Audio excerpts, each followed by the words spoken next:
And the idea is to primarily tell you how the speaking listening test actually would be run when you come in tomorrow at the center, so that you're very well aware and you feel confident about coming in attending the test with us. So let's start. I have texted both Joy and obviously Evans, and let's see if they join. But considering that you guys have joined on time, let's make good use of it and then make a start. So my name is Raman, and I'm the head of the center at UK Versity. Tomorrow, the test, when you are appearing and you're going to be doing the test with us with regards to the speaking, listening, and communication exam. The speaking, listening, and communication exam essentially would be run in two parts. So what you see on your screen is basically the topic that has been sent across to you on email this morning. Um, this in particular, is going to be related to, um, let's put it this way, having the test with us. Let me just do one small thing first. Got Evans coming back to us.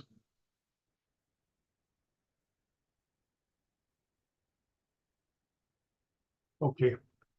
So two things that we're going to look at. One would be the test is like an open book exam. But in order to even look at taking an open book exam, we need to be familiar with how the test is going to run, what the test involves, and what are the expectations from the participant. So a couple of things first, just as a bit of a brief into how the test is going to be run. This is a group test. So just like a football team, if all of you pass, then all of you do well, all of you will pass. If one of you does, let's say not well, and the other two, do their part, that would still mean that, all three of you would fail. So this group test is because it's a group test because in the group, every three of you or four of you who are going to be participating essentially would need to be able to, play your part. And that would mean that when we look at English as an exam, there is a speaking part, which means you're able to speak. There is a listening part, that means you're able to listen to this person who's talking, and then you are able to communicate. So speaking, listening, and communicating, and all the three components have to be, fulfilled, in the sense that if there's a good discussion which happens amongst you when you look at doing the exam tomorrow. Now, this particular exam is 50% of your overall certification, because you have reading and writing to do separately, which is on a PC, and it's again a timed exam, but we will cover that in a later session. Today's discussion is mostly to look at familiarizing yourself with how the exam is going to be run. I've got Easy, which is joined, and what can be the expectations and what you need to prepare to come in and then pass the exam successfully. So a couple of things, just to summarize. This is an exam which is a group exam. There are three or four of you who are participating tomorrow. It's like an open book exam. You have been given individual topics, and the main overarching topic for the exam tomorrow is the impact of social media.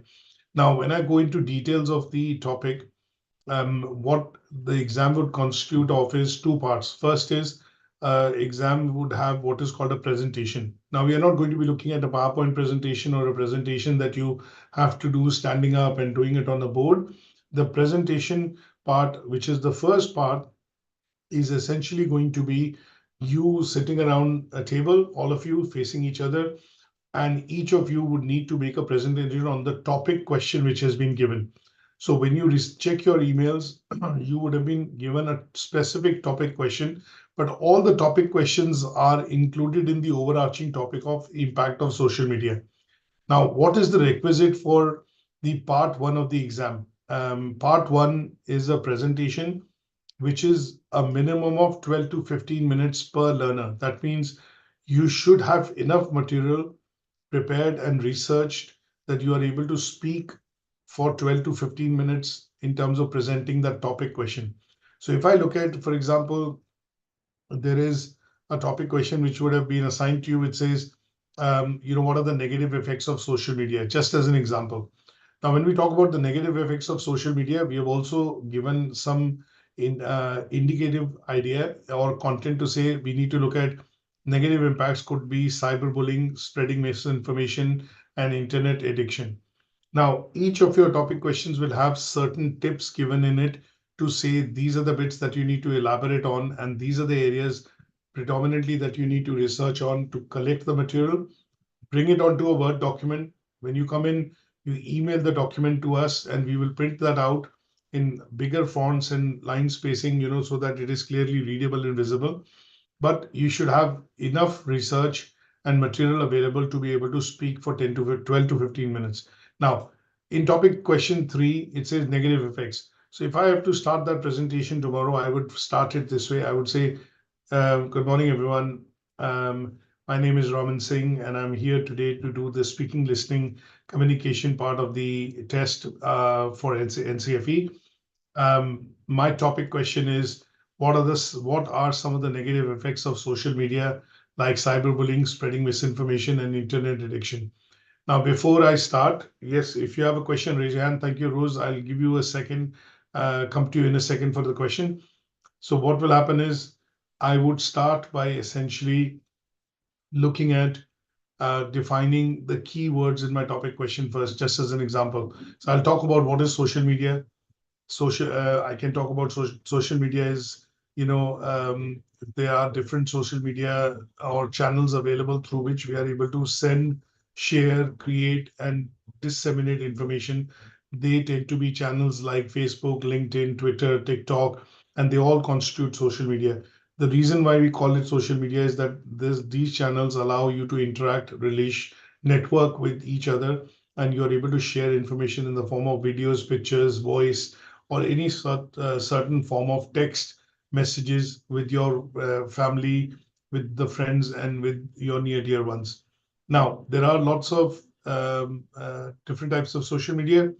And over the years, what we've seen is as the rise of and the usage of social media has increased, what we've seen is that there are positive and negative effects of social media, which are also coming forth that we are realizing.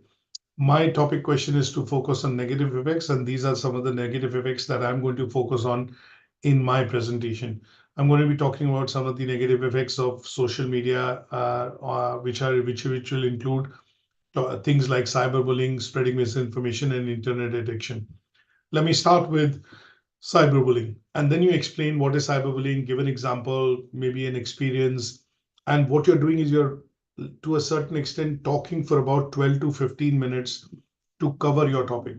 Now, towards the end, once I've covered, say, for example, there is a timer that you will see in front of you, and that timer will show you how long you've been speaking.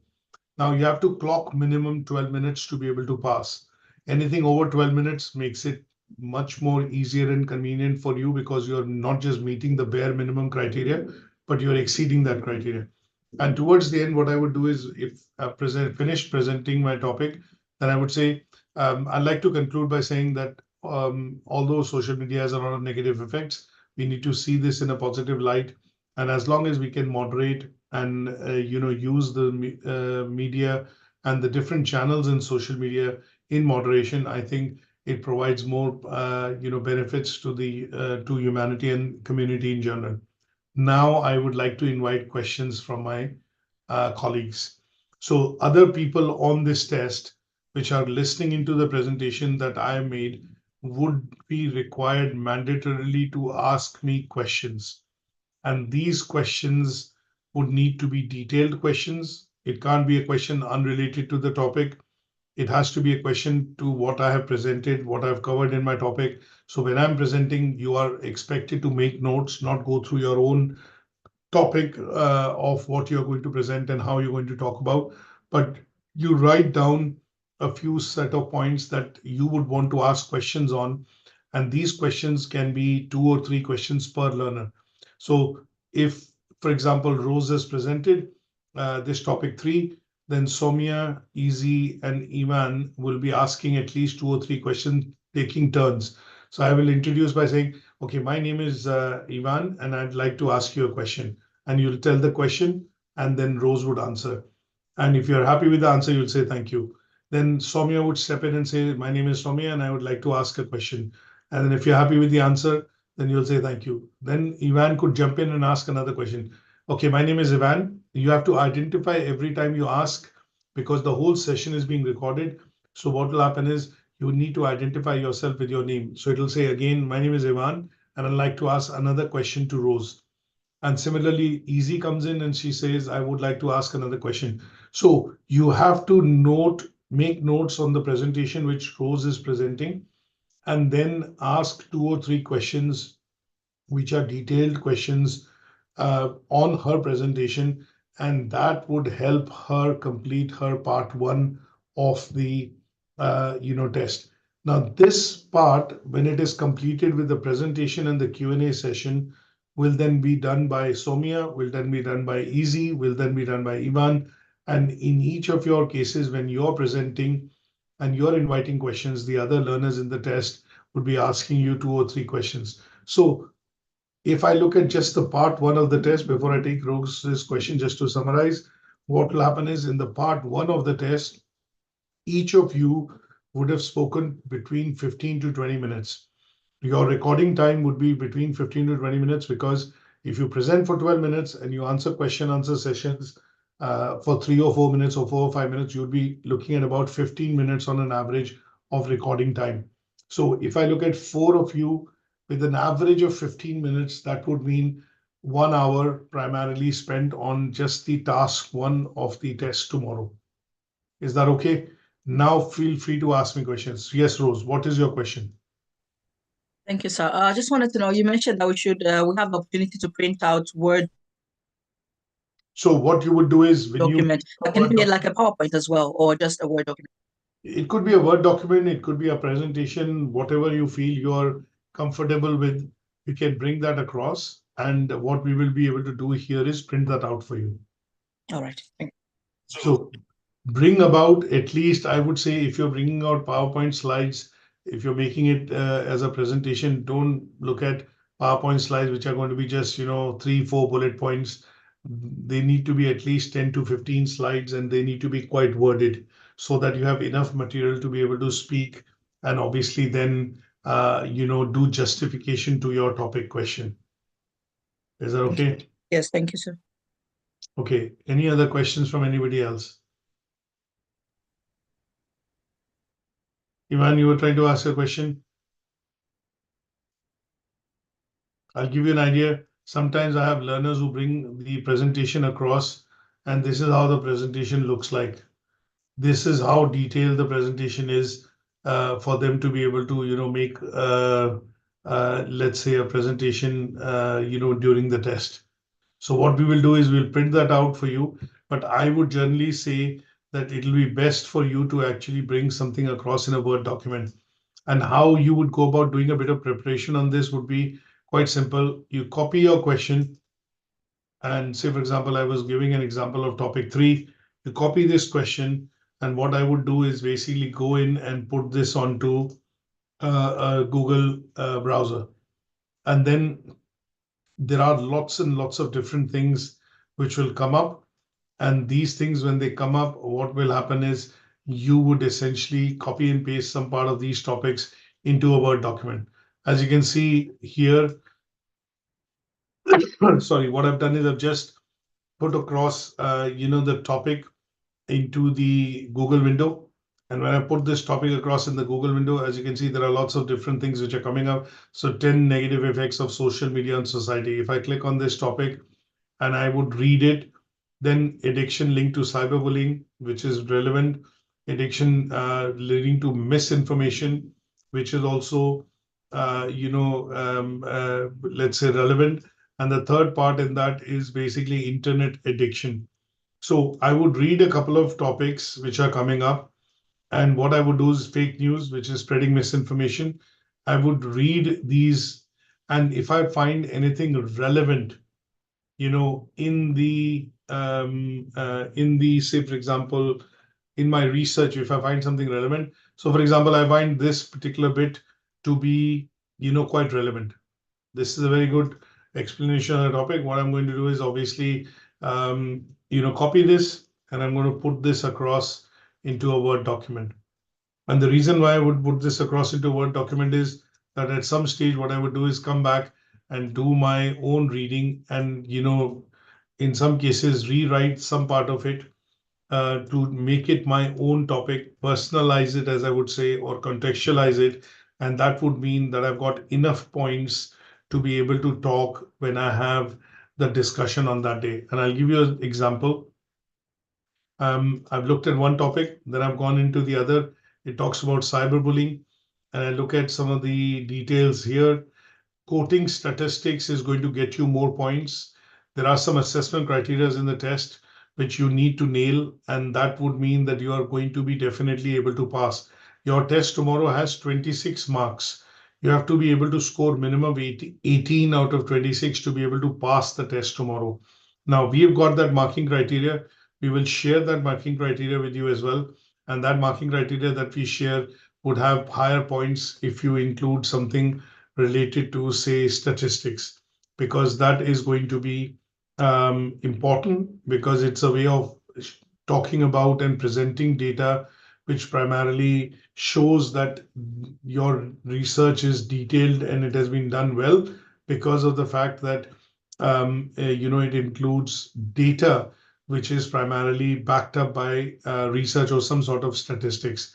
Now, if I show you a particular, document which basically shows the assessment criteria, those are bits that we will share with you tomorrow in any case.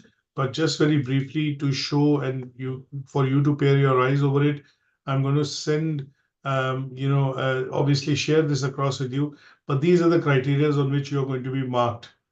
So include relevant information about your topic, follow narratives and line of argument, respond effectively. When you're presented the topic, when you're asked a question, you need to be able to communicate ideas and opinions clearly and effectively. Now, there's a difference between how you put across an idea and how do you put across an opinion. Now, the opinion would be the general opinion about social media is that it has a lot of negative effects. Now, that's an opinion because it's not backed up by data or statistics. But a fact is that 78% of social media currently users on the social media can be subject to cyberbullying. So the moment I make this percentage inclusion into the statement that 78% of people nowadays browsing social media are vulnerable to cyberbullying, that is a fact because it is backed up by research from Facebook and some of the other social media platforms. That says that you're able to communicate your information, which is backed up by evidence, and that scores you higher mark. Expressing opinions and having arguments and obviously counter discussions when your questions are asked is going to be giving you more marks. Use of language. Now, here, this point I would suggest is that if I look at a word that I'm not able to pronounce well, I should do away with that word. If I cannot pronounce a word like exacerbate, or if I find a word which is robot.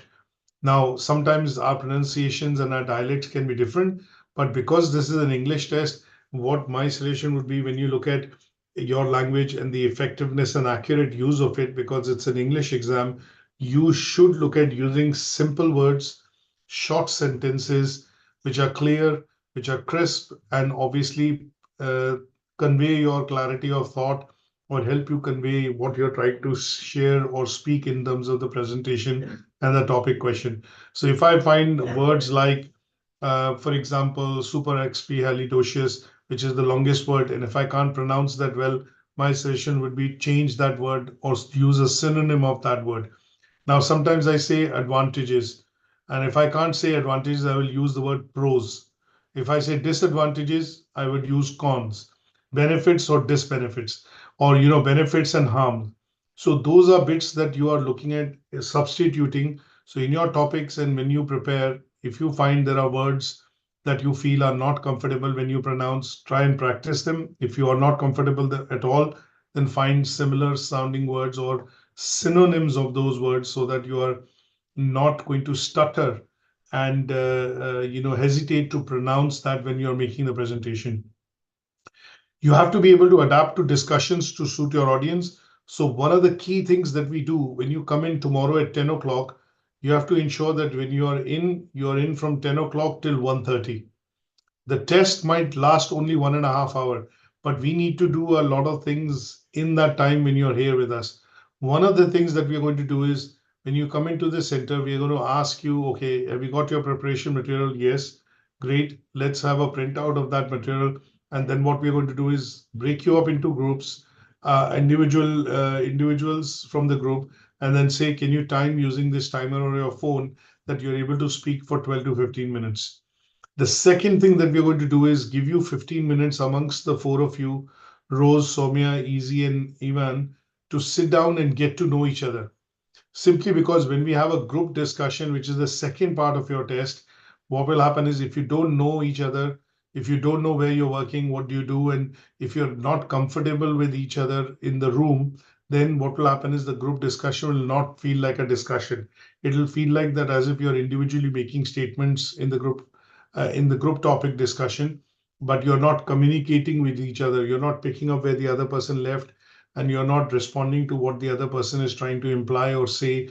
And those are the bits that will be important. So we will get you to do a bit of meet and greet, break the ice, whichever way you put it. And that will happen for 10 to 15 minutes so that you're left alone in the room, the four of you, and you're able to talk to each other. You're able to understand each other. You could do a bit of rehearsing to say, okay, this is my topic. What is your topic question? You get to know. And that is where it'll help you become familiar with each other so that when we start the test, you are not strangers in the room. You know each other to a certain extent, and you are able to understand each other's presence, and that would allow you to do away with any nervousness or any hesitation that you would have when you're starting your presentation or when you're having a group discussion. And the second part which we want to discuss. So any questions on this so far? Are we clear on this? Any questions on this?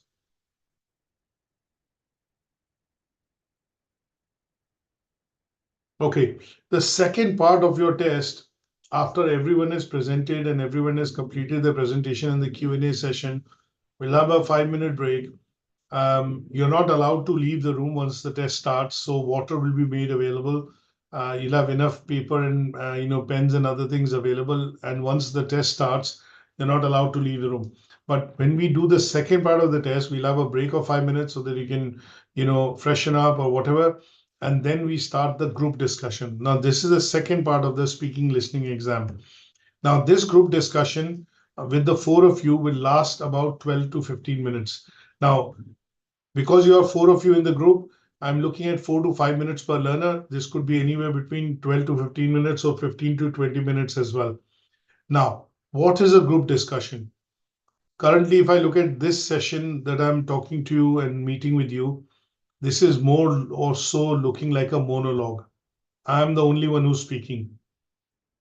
I'm also not able to visually see you.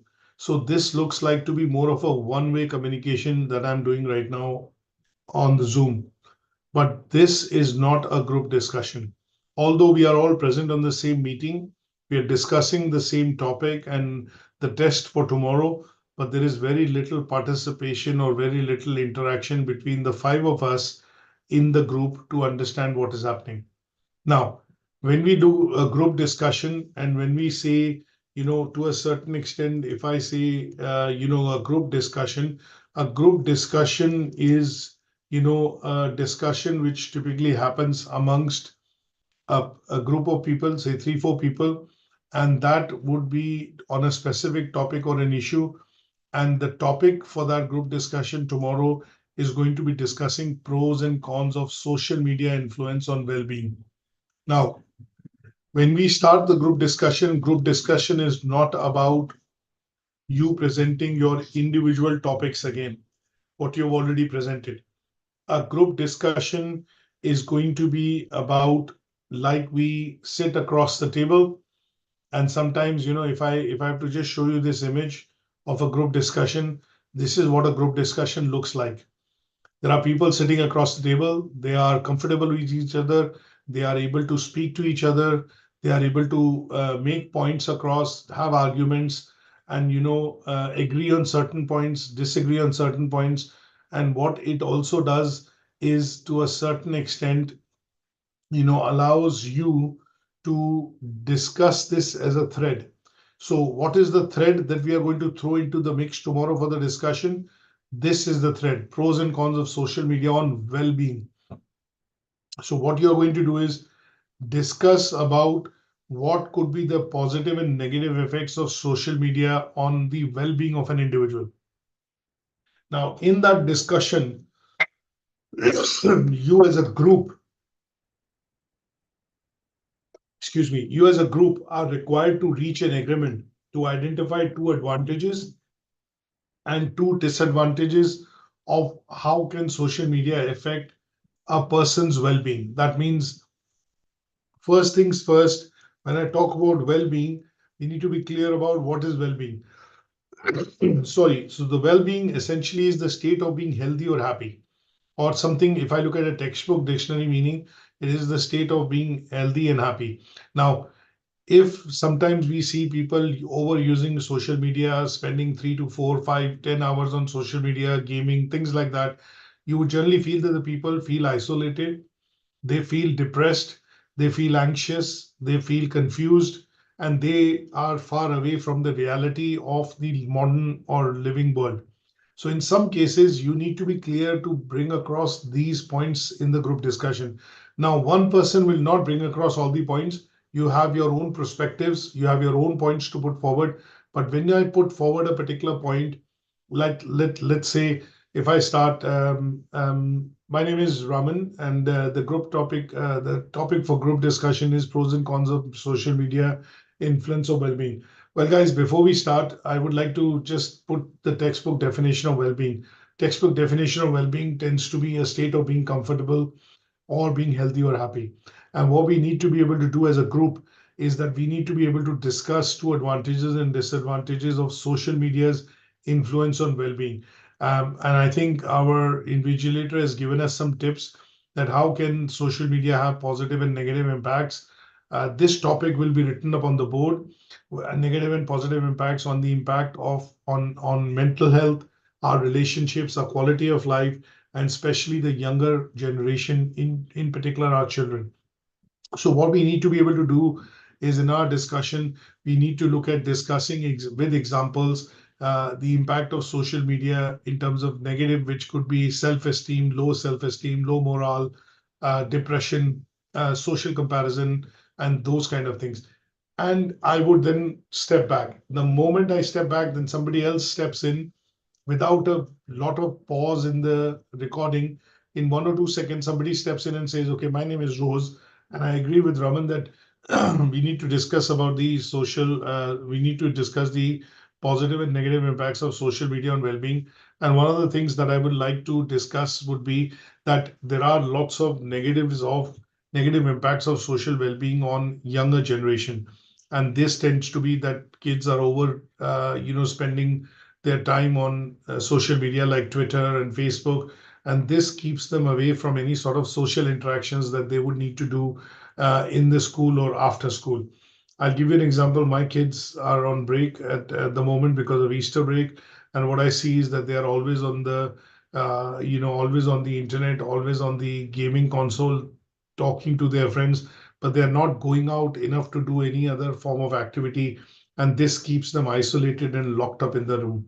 What do you think, Easy? And this is where I will stop and I will leave a open-ended sentence and then ask somebody else to jump in. So then Easy would come in, or somebody else I would come in. You might not want to take a name, but you would say, okay, this is my first thought. What do you think? And then somebody else jumps in into that discussion, says, my name is Soumya, and I do agree that nowadays, because it's Easter break and kids are at home, and because the weather outside is quite bad and it's raining, kids want to spend a lot of their time at home. And what they're doing is they're spending a lot of time in front of the TV and usage of social media in particular, like YouTube and TikTok. And one of the things that I would say is that you have to make stories, you have to come up with examples, you have to make stories. So I'll make a story if I'm in Somia's place. And one of the examples that I would give is that I have a teenage daughter and she's always on TikTok. And it is very difficult for me to take away her phone and her tablet and to, dissuade her from using TikTok. Now, if what I've done is, as a parent, I put some times on it. I put an app on the phone, which is basically an app which controls the time, and it allows me to switch off or disable the phone after a certain point in time. And what I do is I offer incentives to my kids, my teenage daughter, to say, have you cleaned up your room? Have you tidied up your room? Have you done your homework? And once she's done, then I allow her to use TikTok again for another half an hour by enabling it on the app. And this is one of the ways that I'm actually, limiting the amount of usage she does on social media, especially TikTok. And this also allows her to become a part of the family and help out in other course. So, what do you think?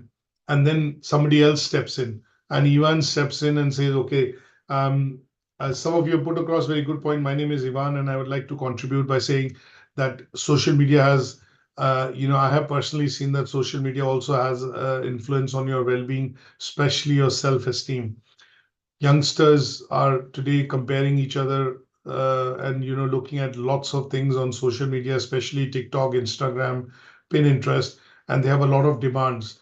I sometimes feel that my son demands a lot of things from me because he sees a new game, or he sees a new application, or a new cloth, and there is an impact, because his expectation is that I would basically be able to buy it for him straight away. So sometimes I have to sit down and obviously explain to him that, these things do take time, they take effort, they need money. And obviously, sometimes you see them on social media, that does not mean that you have to go out and buy them immediately. Now, if I refuse, then it affects his self-esteem, and he becomes depressed straight away to say, my dad cannot buy it for me, or every time I ask for something, you always say no. And that is a way wherein I think social media is having an impact on the younger generation, because they feel they need to get everything. But the hard reality that as a parent I face is that I have to balance the books, and I have to look at budgets. And in this case, my problem is that I want to have a equation wherein I want to reward them for certain things that they're doing right, and they're listening, and for certain things that they're not doing right, then I need to be able to, let's say no to them, and that should not affect their self-esteem and confidence. But because social media is pervasive, and they get access to lots of this information coming from their friends, peer pressure, and things like that, I think it goes to show that negative influence of social media, especially on the younger generation. What do you think? And then somebody else picks it up. So here the discussion has to happen in a way, it is like pulling a thread. So you're not starting new points, you're not bringing new points in, you're debating new points. Now, if I have to go away from this and I were to say, okay, I think this is a point that we all agree on, but I've got another different point that I'd like to introduce in this discussion. What I think social media can also lead to depression and anxiety, and it can also lead to severe effect on the mental health of the individual.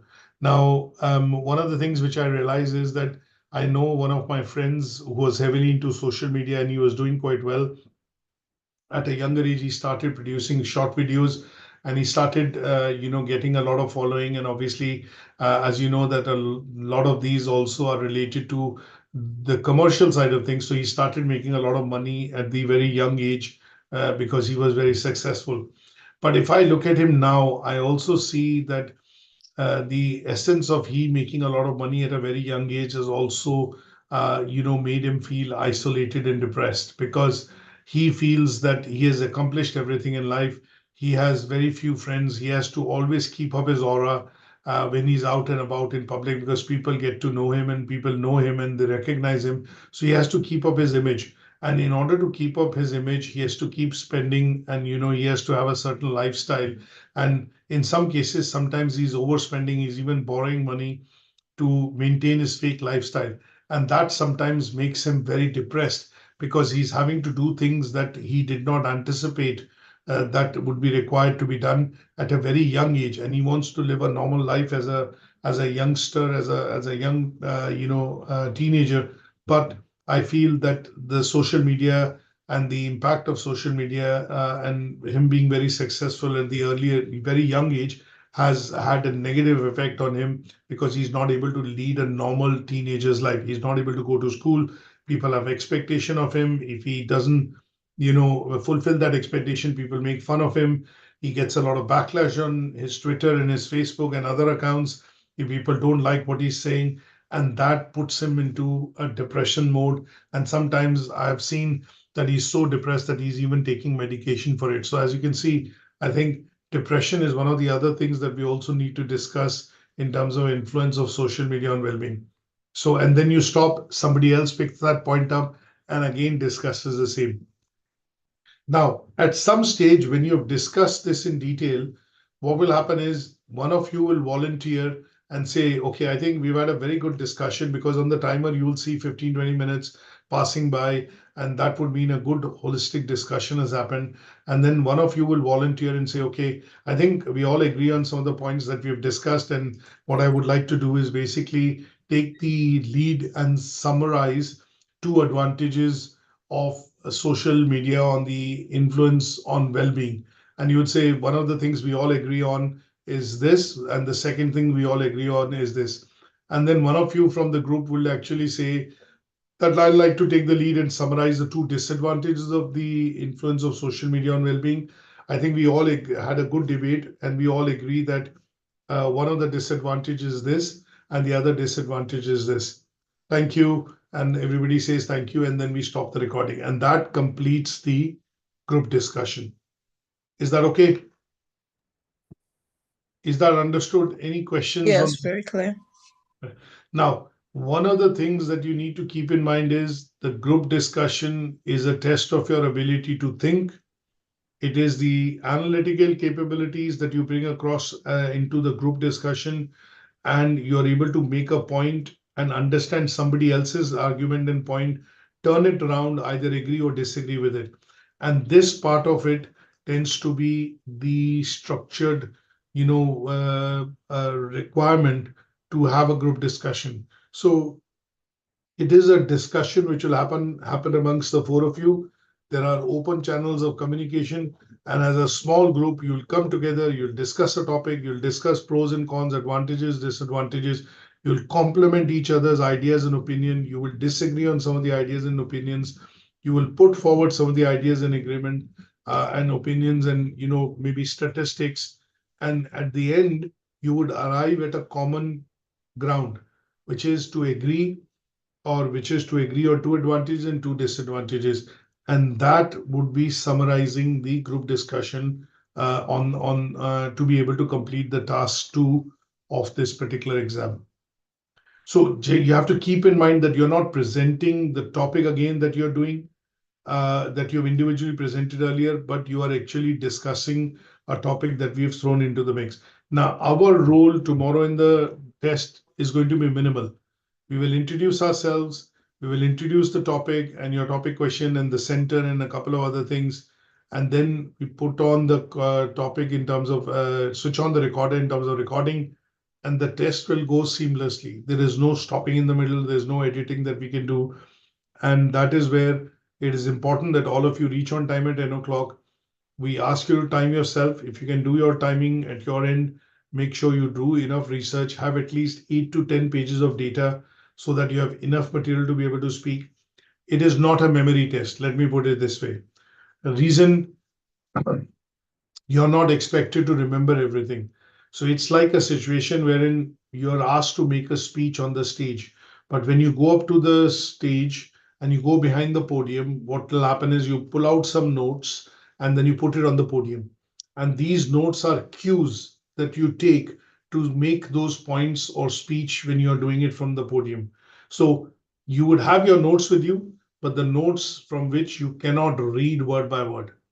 Right? You cannot read what you've got in terms of notes. You can use points. So what I would say is circle, underline, use different pens so that when you look at that page and you've read it a couple of times, okay, that's the next point I need to speak. Okay, that's the next point I need to make. That's the next point I need to make. You can go back so that you are covering entirely your topic. You can make notes when the others are presenting. So you write down what questions you're going to ask. And that bit can be done only if you come in on time at 10 o'clock. You get to know each other for 10 to 15 minutes. You become comfortable. You're not nervous. You're confident that you have enough material to be able to present. And last but not the least, you're able to time yourself to be able to talk for 12 to 15 minutes. Because when the recording starts, it'll only end towards the end of the exam. It'll only stop towards the end of the exam. We can't do any edits in the middle. So you have to ensure that you understand what is the purpose of the test. It's a speaking, listening, communication exam. And that is what you have to come prepared with. It is not a memory test. You can bring your notes across. You'll have the access to your notes, but you won't be allowed to read from your notes. You'll be able to use your notes to look at them for cues that, okay, that's my next clue, CLUE. And Q, if I say, sometimes when you're getting onto the stage, the master of ceremonies MC says, okay, you're next, you're next. He gives you a sign, and that is a cue. When you say clue, the clue is when you look at your page and you look at your notes, you get a clue. Okay, this is the next bit. I think cyberbullying I've covered. Next bit, misinformation. Next bit, fake news. Okay, next point, this. And then you look at that because you have rehearsed it, you've prepared it, you would remember it, and you look back and go back into the pages and look at your things. And hopefully that will allow you to remember what you have to present. So it's not a memory test. It is an exam wherein it's like an open book exam. You have the notes with you, you have your documents with you, but you have to, because it's a speaking exam, you can't take lots of pauses. So I would say, okay, the next point I would like to make is cyberbullying. So this is very long pause. That means I'm reading my document. You won't be able to have these many long pauses. What you could say is probably, okay, if I look at you naturally right now on the camera, okay, the next point that I would like to say is fake news. Okay, yes, as you can, so one of the things that I'd like to talk about fake news is if you remember the last election, American election, there was a lot of talk about fake news by Donald Trump. Now, fake news can be easily spread using social media because people are able to print and publish news without that being authenticated. And that is what we got to see with the Cambridge Analytica, fraud, which happened in the American elections. And this company was later on persecuted in the court of law and was fined billions of dollars because their platform was used to promote and publish fake news regarding the elections between Joe Biden and Donald Trump way back in 2019. And that is what social media can actually do. And you look at the document again, and one of the other things which I like to say, so there is a brief pause of 1 or 2 seconds, but it's not a pause like this is wrong, this won't be allowed. Is that okay? So I hope this session you've seen that you get a very good idea in terms of what is required, and you would need maybe 2 to 3 hours of preparation if you ask me, but that 2 to 3 hours of preparation has to be quite thorough. So you know exactly what you've got, you know exactly what you're going to speak, how you're going to speak, you reorganize your thoughts and the points that you've got on your Word document, bring it across, and then you do the test tomorrow. Is that okay? Any final thoughts, any final questions? Yes, sir. Right there. Any questions at your end, Soumya? No question from me. Okay, Ivan, thank you. Any questions at your end, Easy?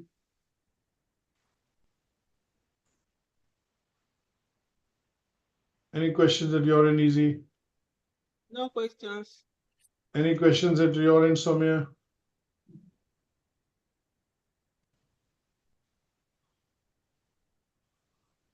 So when you come in tomorrow, you're here for about, I would say, at least 3 hours, and from 10 to 1:30, and that should allow you to, then successfully do the test with us. Nobody fails this test, to be honest. In the last 9 years, 9.5 years, we've had only 2 students which have failed the test because they got stuck, they were very nervous, or they didn't have enough preparation. And we will check your preparation when you come here tomorrow so that we are making sure that if you're scant on your preparation, we will put you onto a PC and ask you to do your preparation so that you have enough material to be able to talk about when we start the test. I just want to check with you on one last thing. Have you all got your topics? Yes, I got mine. On email. And do you know the venue and the address for tomorrow?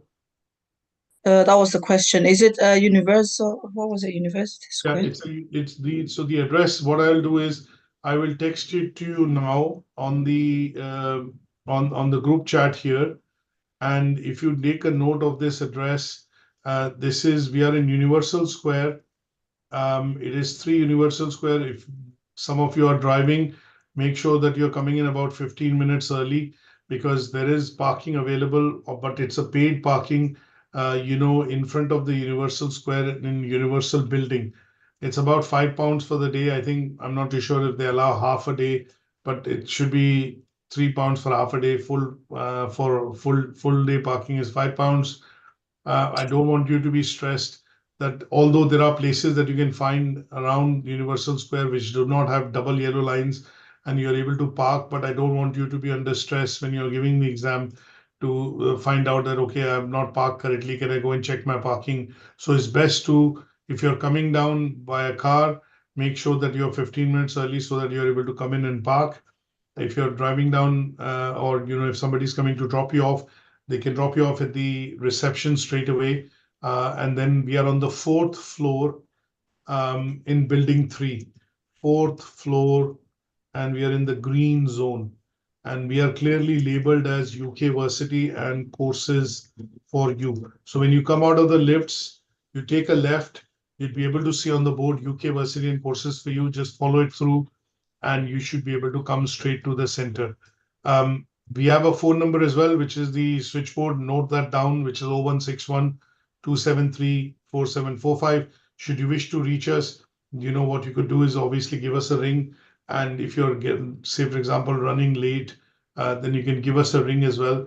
And that would allow you to essentially, I would say, let us know, and that we would then know surely that you're on your way and you are essentially, coming in to do the test. So, okay, I dropped this message across to Soumya, but I'm going to send this now to everyone. So you should have the address with you and the details I was mentioning. Okay, one last question, sir. Yes, go ahead. Yeah, because you mentioned like the preparation material that has to be lengthy. Like knowing myself, when presenting, I don't use that much. It gets me confused. So I have my own way of typing. I might not have full sheets of wordings or that, but I know how I go about my presentation. If I have a lot of words, I'll just mess up. That's I get perfectly confused, okay. yeah. It is just only a recommendation and a suggestion because every person is different. If you feel you are comfortable with 2 pages, just bring 2 pages. And sometimes we put in a lot of examples to fill time, include our personal experiences. And as long as you can talk about them, you know that it is available with you, it is going to be fine. So it is not a mandatory thing that you need to get a lot of material, but what you're comfortable with. And that is what I would recommend, just as a second suggestion on the back of it, would be to say that you time yourself at home on your phone to see if you're presenting for 12 minutes minimum. And that would go and give you a very good sign and an idea that, yes, now I'm comfortable. I know that I can present, and you don't need to then look at, presenting or looking at making more material. Okay, thank you. Good stuff. So I will send you a copy of this recording just briefly after the session, for you to watch and for you to look at. But hopefully, everything is very clear, and that will allow us to, confidently do the test tomorrow. So I look forward to meeting up with all of you tomorrow at 10 o'clock. Patricia is going to be with me, one of my colleagues. She will conduct the test. So what we will do is we'll see you tomorrow at 10 a.m. For the test. Yeah. Thank you. Thank you. Thank you. Take care. Enjoy the rest of your day.